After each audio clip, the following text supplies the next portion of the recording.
días, hermanos. Espero que estén bien el Señor. Vamos a meditar la palabra de Dios en el libro de San Lucas 17, versículos 15 al 17. Entonces uno de ellos, viendo que había sido sanado, volvió glorificando a Dios a gran voz, y se postró rostro en tierra a sus pies, dándole gracias, y este era samaritano. Respondiendo Jesús dijo: ¿No son 10 los que fueron limpiados? ¿Y los 9?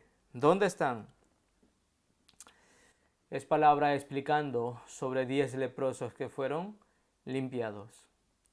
Jesús está yendo a Jerusalén y entrando en una aldea entre Samaria y Galilea. Allí habían 10 leprosos. Ellos primero clamaron al Señor, versículo 3, y alzaron la voz diciendo: Jesús Maestro, ten misericordia de nosotros.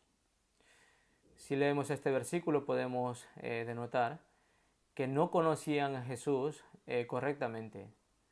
¿Por qué? Ellos llamaron Señor, Maestro. Los que llaman Maestro ya no lo conocen como el Salvador del mundo. Por eso nosotros, ¿cómo debemos llamar a Jesús? Debemos llamarlo como Señor, o más bonito, mi Señor. Pero ellos llamaron Maestro. Nicodemo llamó Maestro. Los fariseos escribas, para tentarle, le decían: Señor, Maestro, ¿tú qué piensas de tal cosa? Por eso es una manera que no conoce correctamente a Jesucristo que salvará al mundo. Nosotros también en esta palabra podemos entender muchas cosas. 10 leprosos indica los pecadores. La lepra indica el pecado. En esa época, esta enfermedad de lepra no tenía cura. Es decir, ellos vivían sin esperanza. Los pecadores también hoy en día viven sin esperanza. Pero como vemos el versículo 3, clamando, allí fueron escuchados por Jesús. Hoy en día también, los pecadores, si claman a Jesús, el Señor los limpia. Pero hoy meditamos algo particular. Entre estos 10 leprosos, todos fueron limpiados de la lepra. Pero cuando uno es limpiado o sanado, automáticamente, ¿qué tiene que hacer? Decir gracias. Pero maravillosamente aquí, solamente uno regresó a dar la gracia y la gloria al Señor. Por eso el versículo 15, entonces uno de ellos, viendo que había sido sanado, volvió glorificando a Dios a gran voz. Si vemos nosotros, ¿por qué solamente uno regresó dando la gracia y la gloria al Señor? Si son 10 los sanados. Y es lo mismo que el Señor sintió en ese momento. Por eso Jesucristo ha hecho la pregunta a este samaritano. Versículo 17. Respondiendo Jesús dijo: ¿No son 10 los que fueron limpiados? ¿Y los 9? ¿Dónde están? El Señor limpió a 10 leprosos, pero solamente uno regresó dando la gracia y la gloria. Es decir, los 9 que yo he limpiado, ¿dónde están?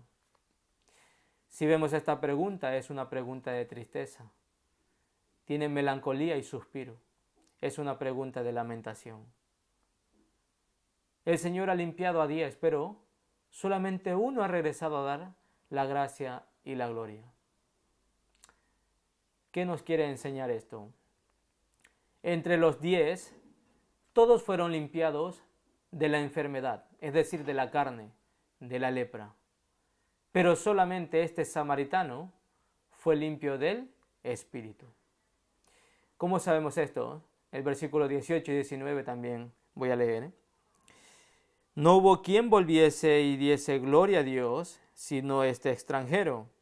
Y le dijo: levántate, vete, tu fe te ha salvado. Aquí podemos saber, este samaritano fue el único que fue salvo de la enfermedad, pero también del espíritu. Tu fe te ha salvado. Por eso, hermanos, dentro de la iglesia, Los 9, ¿a quién indica? Aquellos que han recibido el Evangelio y quizás han confesado con su boca, pero ese Evangelio no ha llegado a su corazón, solamente se quedó en su cabeza. Y de repente pasa un tiempo y ya no regresa, se desaparece. Allí el Señor preguntará, yo los he sanado, pero ¿dónde están? Es igual que este pasaje. Pero este que regresó dando la gracia y la gloria a Dios, es el que ha sido salvo de verdad. Él ha entendido este Evangelio, no solamente en su cabeza, sino en su corazón. Por eso, ¿qué significa esto? Quien recibe esta gracia automáticamente da la gloria. Por eso, la gracia y la gloria son palabras que van juntas, no se pueden separar. Si yo recibí gracia de Dios, ahora quiero glorificarlo. Entre nosotros también debemos meditar. ¿Estaré dando la gracia y la gloria al Altísimo? Ya Él me sanó de los pecados, me sanó el espíritu que iba al infierno. Ahora yo tengo que regresar a dar la gracia y la gloria al Señor. Pero entre nosotros muchos se han ido. Seguramente el Señor les preguntará, ¿dónde están? ¿Por qué no están en el lugar donde yo los puse? Así preguntará el Señor. En Génesis capítulo 3, 9, sale la primera pregunta que hizo Dios en la Biblia. La pregunta es, ¿dónde estás tú? Indicando a Adán que después del pecado tuvo miedo y se escondió. En ese momento, estando escondido, el Señor le preguntó, ¿dónde estás tú, Adán? Es decir, los hombres que tienen miedo por el pecado y tienen temor, seguramente el Señor estará preguntando, ¿dónde estás tú? Y hay que responder con ese temor, con ese miedo, ya, aquí estoy yo, Señor, ten misericordia de mí. En ese momento el Señor, haciendo túnicas de pieles, derramando la sangre de un cordero, ha puesto a Adán y lo ha salvado. Hoy en día también, hermanos, hay que predicar el Evangelio porque muchos están escondidos como Adán, pero el Señor está preguntando, ¿dónde estás tú? Y después de sanarlos, limpiarlos, también hay que regresar a dar la gracia y la gloria al Señor. Hoy hasta aquí meditamos sobre este pasaje. Nos vemos la próxima meditación. Que tengan gran gozo en cada una de las iglesias.